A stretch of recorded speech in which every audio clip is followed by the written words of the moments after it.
The Dominican Republic has the second largest economy in all of the Caribbean and Latin America. But except for Cuba, it also occupies the largest space of the island. The Dominican flag is unique in that it is the only flag in the world that shows a Bible, and 95% of Dominicans say that they are a Christian or Catholic. The Latino ethnic group and culture is similar to cultures in Africa and Asia. And in fact, there are more Spanish-speaking evangelical Christians than there are English ones. If any country in the Caribbean is ready to send out its missionaries right now, it would probably be the Dominican Republic. And figuring out how to get young Christians onto the mission field is our area of expertise.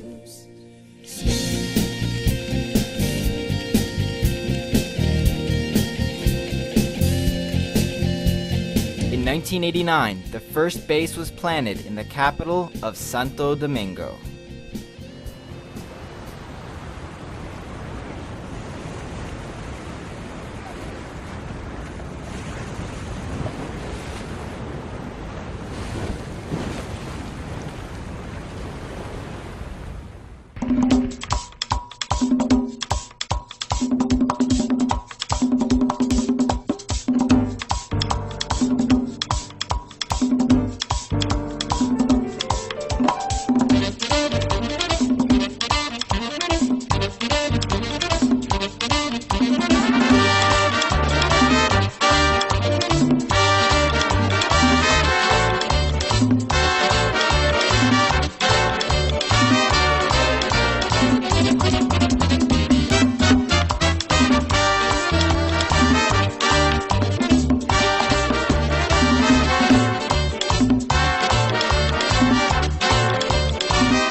Yo soy real, el más real.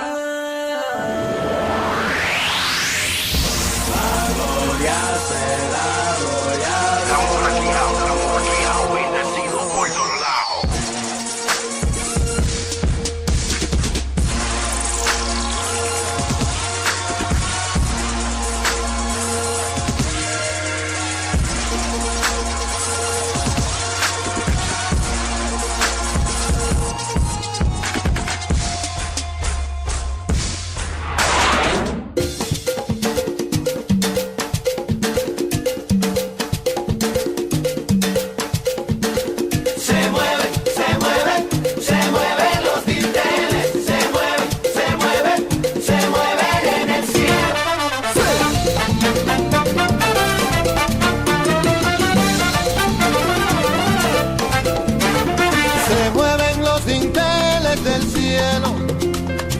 Cuando yo le canto a mi Dios, se mueven los dinteles del cielo. Cuando yo lo alabo, cuando yo lo exalto, se mueve, se mueve.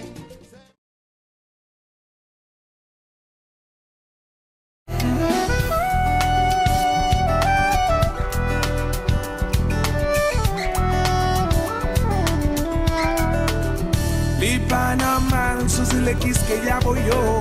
An pil moun ap soufri pou ti gout l'eau. Li pa legal, pou yon problem l'hopital. Kwen nou yo ap soufri avan fè mal. Si moun yo ap mouri ak jage, gen moun yo bagay kay pou ete. Peyizan dekouraje plante, yo koupe bois boule. Nou gen le ba wè Haiti kaze, nou gen le ba wè 2004 pase. Nou gen le ba wè Haiti kaze, mes ami an bwe.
In 1988, Dominican pastors sent out a call, and in response, the MV Good Samaritan, or the Island Mercy as it was later called, released a DTS outreach into the Dominican Republic.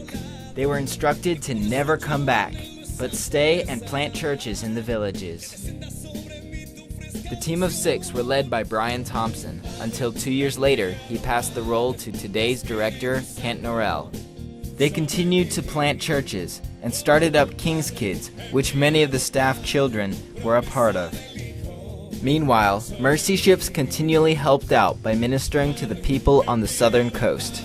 In 1994, YWAM purchased the Dominican Center for World Missions in Jarabacoa. Here we started up our first discipleship training school. In 1996, we held the Big Missions Conference, awakening the churches to the area of world missions. The United Pastors then set out to be a blessing to North Africa. After that, many churches and DTS students have gone on outreach to people groups in North Africa that YWAM DR has adopted as a whole.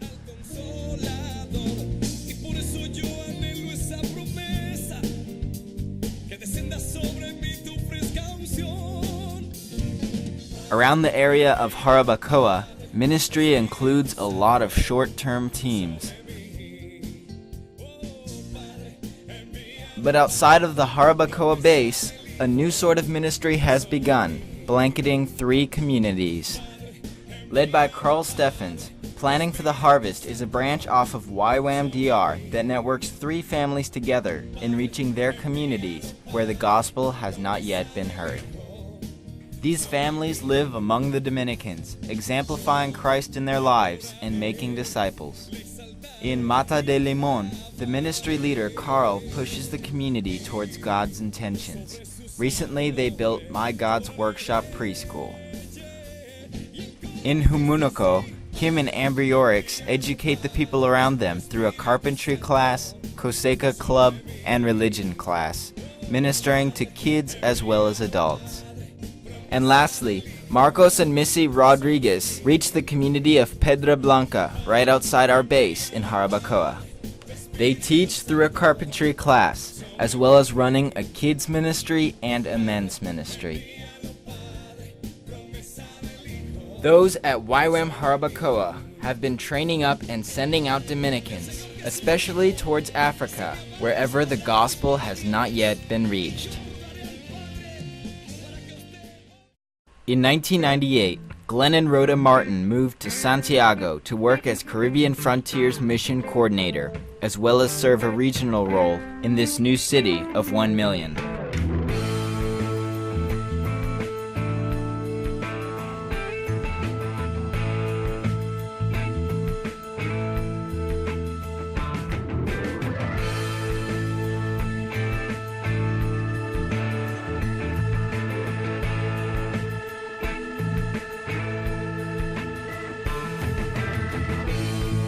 As the Martins learned the language, their role took on local expressions of ministry mission mobilization, as well as pioneering Santiago King's Kids in 2003. Every year we hold a King's Kids summer camp to disciple the youth of this generation, raising up a new wave of missionaries to the world.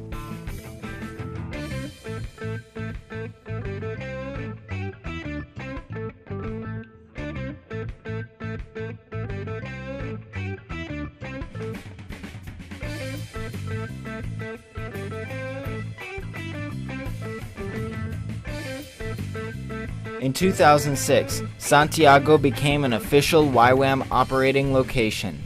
The Santiago Center is equipped to fit 25, but hundreds have been ministered through it.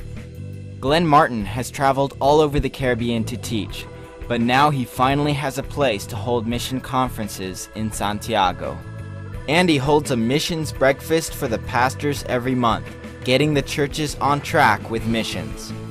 In 2007, they sent out their first short-term Dominican team to work in North Africa. They reached out by performing dental care and are developing with the rest of YWAM Dominican Republic to build a cultural center on this land. In the same year of 2007, a team from Puerto Rico helped us pioneer Nico in the mountains, creating a great discipleship tool for ages 15 to 25 that develops leadership, character, teamwork, servanthood, and giving up your rights.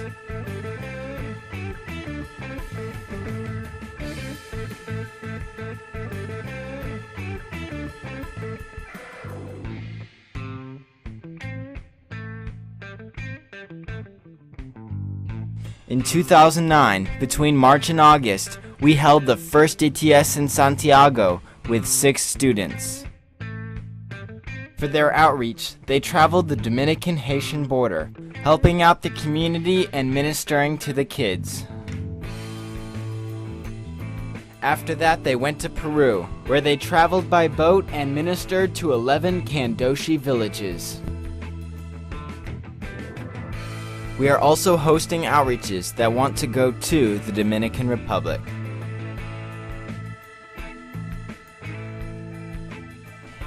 In all our ministries, we pursue the greatest goal in catalyzing the churches and raising awareness in the area of world missions. Each year, we try to take a Dominican team to the 1040 window. But this last year, we went to Cuba.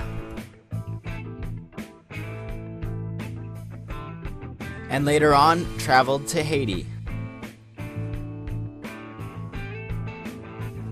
Missionaries are beginning to emerge among the churches, and through our Nico, King's Kids, and mission schools, we are here to equip, mobilize, and send them out.